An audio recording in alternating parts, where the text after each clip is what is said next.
Drifting now, choosing presence over prediction. The first thing Naya noticed every morning was the sound of the balloons breathing. A slow, vast inhaling and exhaling that rolled through the floating city like a living thing. She lay on her back in the narrow loft of her family's gondola home, watching the ceiling sway just enough to remind her that nothing beneath her feet was permanent. The city of Ayer carried itself across the world on thousands of enormous hot air balloons, stitched together by ropes, platforms, bridges, and trust. Trust was not something Naya found easy. At 13, she was already known as a planner. She kept lists tucked into her satchel weather projections, balloon maintenance schedules she didn't officially need yet, possible landing zones, possible dangers, possible failures. While other teens leaned over railings to watch oceans slide beneath them, or laughed as clouds brushed their ankles, Naya calculated wind angles and counted supply crates. Her mother used to say, "Air stays aloft because we respond to times what is asterisk, not what might be." Naya never argued, but she didn't agree either.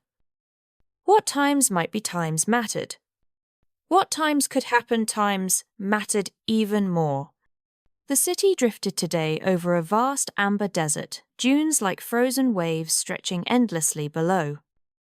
Heat shimmered upward, warming the balloon skins and lifting air a little higher than usual.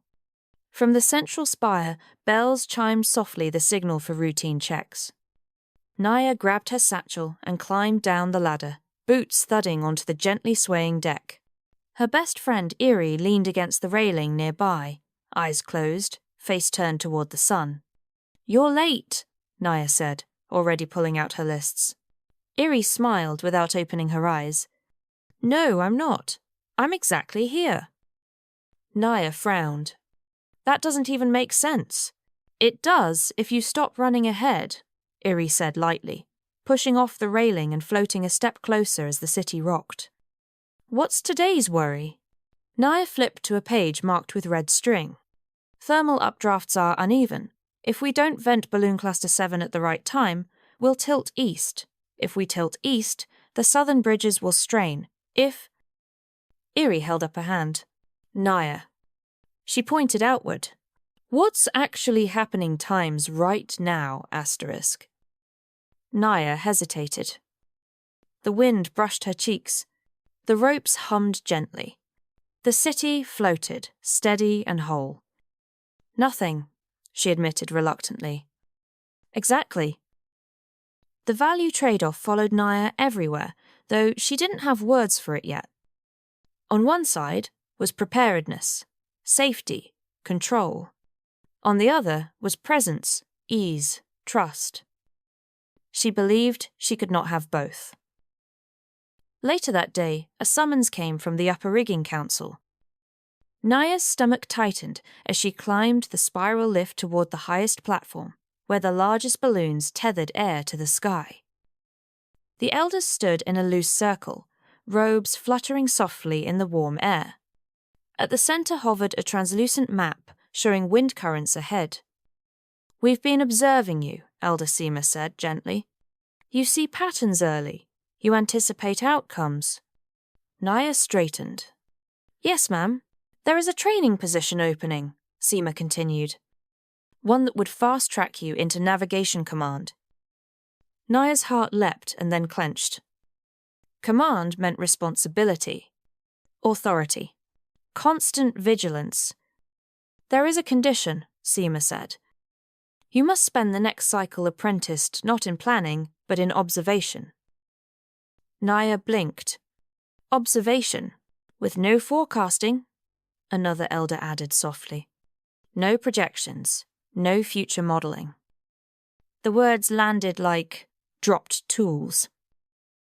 That was the trade-off laid bare.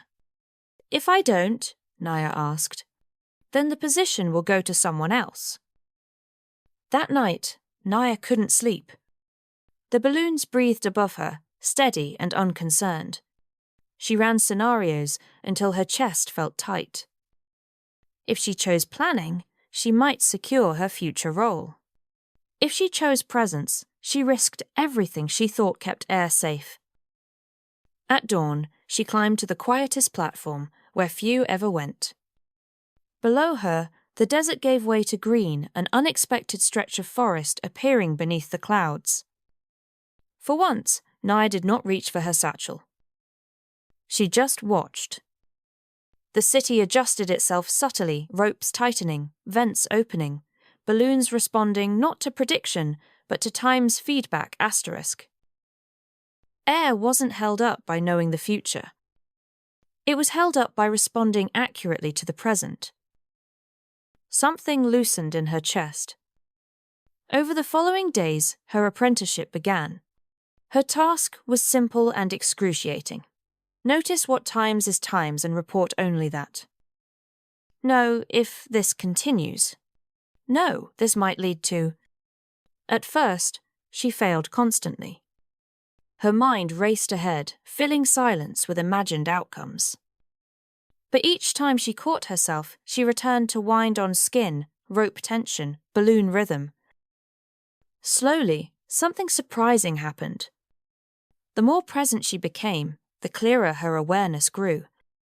Not duller, sharper. During a sudden storm weeks later, when clouds surged upward and winds tangled unpredictably, it was Naya who spoke first. Not with a plan, but with a calm description of what was happening times now asterisk. Her words grounded the crew. Actions followed naturally. The city stabilized. Afterward, Erie nudged her gently. You see? Presence doesn't replace skill. It times activates times it. Naya looked out at the horizon, where land and sky blurred into possibility. She understood then that the trade-off had been false. Safety didn't come from gripping the future. It came from meeting the present fully, where guidance was always available. That night, as air drifted on, Naya lay listening to the balloons breathe. For the first time, she breathed with them.